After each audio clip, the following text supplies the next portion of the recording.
Mais Saúde Pode é um podcast realizado por Gabriela Tavares, Giovana Primo e Camila Ferrari, em apoio com a Universidade São Judas Tadeu.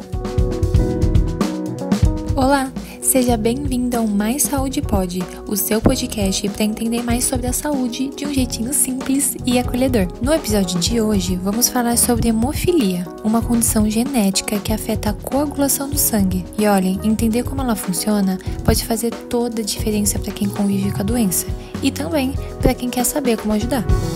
Oi meninas, oi pessoal, bom dia, boa tarde, boa noite, não sei que horário vocês estão assistindo, né? Mas sejam muito bem-vindos ao episódio de hoje, com um assunto muito interessante, muito importante também, né? Que é a hemofilia, como a Gabi disse. A hemofilia é rara, mas não invisível, né meninas? E o mais importante, que muitas pessoas não sabem, é que tem tratamento gratuito pelo SUS, com um acompanhamento especializado e também o fornecimento dos fatores de coagulação. Agora entendendo um pouquinho mais, né? Afinal, o que é hemofilia? A hemofilia é um distúrbio genético, onde o sangue demora muito mais, né, para coagular, por conta da falta de proteínas, que são chamadas de fatores de coagulação. E a gente tem dois tipos, né? O da hemofilia A, que é a falta do fator 8, e a hemofilia B, que é pela falta do fator 9. Agora, falando um pouquinho mais sobre as consequências, a principal delas é quando os sangramentos demoram bastante, né, para parar, mesmo em machucados leves e às vezes até em sangramentos internos, especialmente nas articulações, né?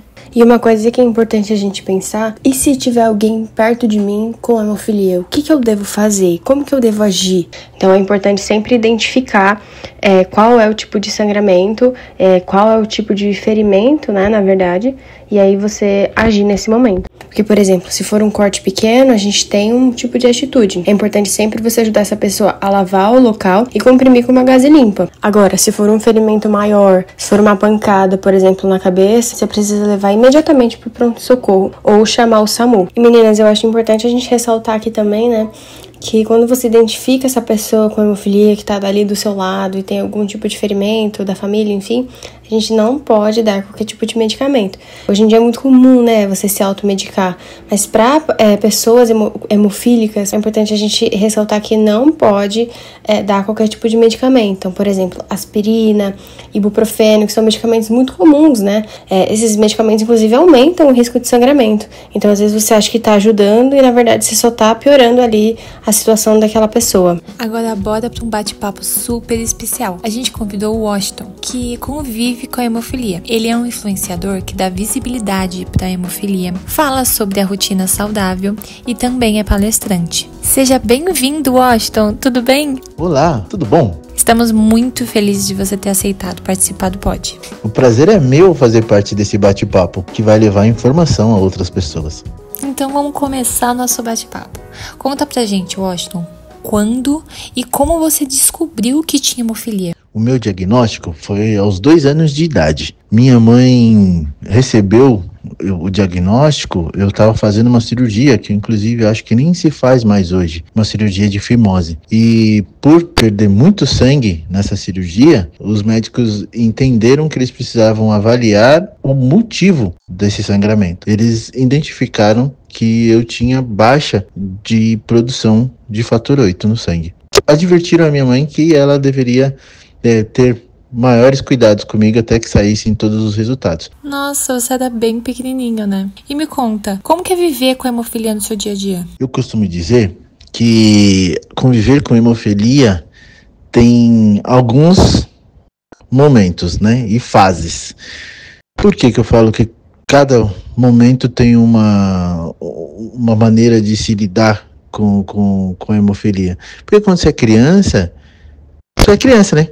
Você quer participar de todas as brincadeiras, quer estar junto com todos os amiguinhos ali, fazer tudo que os amiguinhos fazem, sobre demanda só o tratamento. E aí, por ser sobre demanda, a gente precisava, as mães precisavam principalmente, os pais precisavam falar para a criança não fazer determinadas coisas. E aí, segurar uma criança para falar para ela não fazer determinadas coisas era bem difícil. Aí, o segundo momento, criança e adolescente. Você começa a se descobrir como pessoa, quer fazer coisas com os amigos já maiores. Dependendo do que vai ser feito, tem impactos, né? De sangramento. Mas na minha época foi bem difícil. porque o tratamento, eu tinha que ir ao hospital se eu tivesse precisando tomar, eu tivesse com sangramento, eu tivesse me machucado, e aí tinha que correr para o hospital para tomar uma medicação.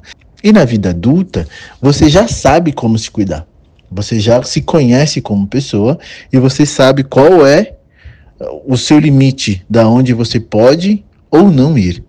Mas na vida adulta é uma coisa que você já se conhece, então é mais fácil. Na adolescência, criança, adolescência, você tá ali aprendendo, então algumas coisas ainda você vai ter esse impacto, e na vida, no início da vida, precisa muito da ajuda dos pais. E você sente que as pessoas entendem o que é hemofilia? Não, as pessoas não sabem o que é hemofilia.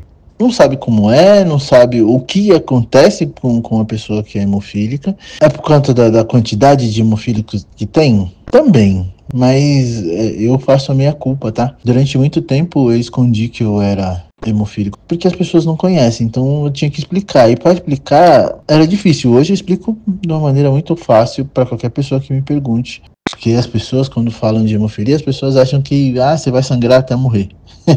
E não é assim, né? A gente sabe que não é dessa forma. Mas as pessoas não conhecem. E quais os principais cuidados que você precisa ter? Eu falo que o cuidado é igual a qualquer pessoa que não tenha coagulopatia. Por quê? A gente não atravessa a rua sem olhar para os lados. Todas as vezes que a gente vai fazer alguma coisa, a gente meio que calcula o que vai ser feito. Eu vou fazer tua coisa, será que eu tenho risco ou não tenho risco? E se cair ou não cair? No hemofílico, isso é um pouquinho mais intenso. Porque aí eu calculo, em vez de calcular uma vez só, eu calculo 2, 3 vezes. Então assim, vamos andar de patins, tá, é seguro? Eu preciso de algum equipamento? Eu vou fazer muito esforço e esse esforço vai me gerar algum desconforto muscular ou articular? A gente sempre, na viagem, a gente leva o nosso profilaxia, né, que é o nosso tratamento. Então o cuidado é manter a profilaxia em dia e não me colocar em risco. E sobre o tratamento, a sua rotina de tratamento, você teve acesso fácil aos medicamentos e ao tratamento? Tenho acesso fácil ao tratamento. Graças ao SUS a gente tem essa facilidade. Eu moro a 12 quilômetros de distância do hemocentro, onde eu faço o tratamento e faço reposição de fator. Tem pessoas que moram a 400 quilômetros de distância. Por isso que eu falo que o nosso país, por ele ser muito grande, para algumas pessoas fica mais fácil, para outras já é um pouquinho mais trabalhoso. Então, para as pessoas que moram em grandes centros, São Paulo, Rio de Janeiro, fica fácil de ter acesso à medicação, porque a gente, por morar em cidades grandes, a gente, por mais que demore minutos ou horas, você consegue chegar ali no hemocentro, pegou, ele está de volta para casa. Tem gente que precisa de dia, por exemplo, 400 km de distância, vai o dia inteiro. Mas o tratamento hoje ele está disponível a todas as pessoas. A gente tem fator de longa duração, tem o fator recombinante. Hoje nem é tanto usado assim o plasmático, mas ainda tem. Então, para mim, respondendo o Washington, tem acesso fácil ao tratamento? Tem acesso fácil ao tratamento. Porém, infelizmente, o nosso país é muito grande. E por ser muito grande, algumas pessoas, dependendo da região onde mora, vai ter um pouquinho mais de trabalho para ir buscar e fazer a reposição do fator. Agora eu quero um recado seu, Washington, para quem acabou de descobrir que tem hemofilia. O que você diria? Diagnóstico não é o fim. Diagnóstico não define quem você vai ser, ou quem o seu filho vai ser, ou quem eu sou. O diagnóstico simplesmente nos mostra que vamos ter que seguir um caminho diferente. O tratamento que o SUS proporciona pra gente faz com que a gente consiga ter mobilidade, que a gente consiga ter uma vida bem próxima do normal. O Washington trabalha, o Washington faz atividade física, o Washington viaja. Então, assim, tratamento, para quem descobriu o diagnóstico, não é o fim. O diagnóstico não é o fim, o diagnóstico não define você. Não vai definir quem você é, nem quem o seu filho é. Washington, muito obrigada pelo seu tempo. Foi muito importante você ter participado desse pod, dando mais visibilidade, para a hemofilia. Eu agradeço muito de ter a oportunidade de estar aqui com vocês, dando visibilidade para a coagulopatia, para a hemofilia, podendo levar informação a outras pessoas.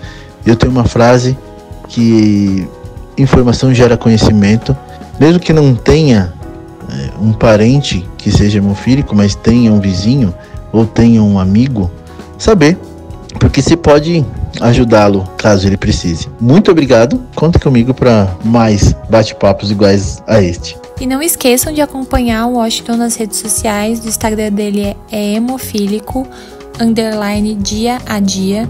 E também vão lá no YouTube e sigam o podcast Falas Raras, que tá muito legal também. E foi esse o nosso episódio, gente. Espero que vocês tenham gostado tanto quanto a gente. Um beijo e até a próxima!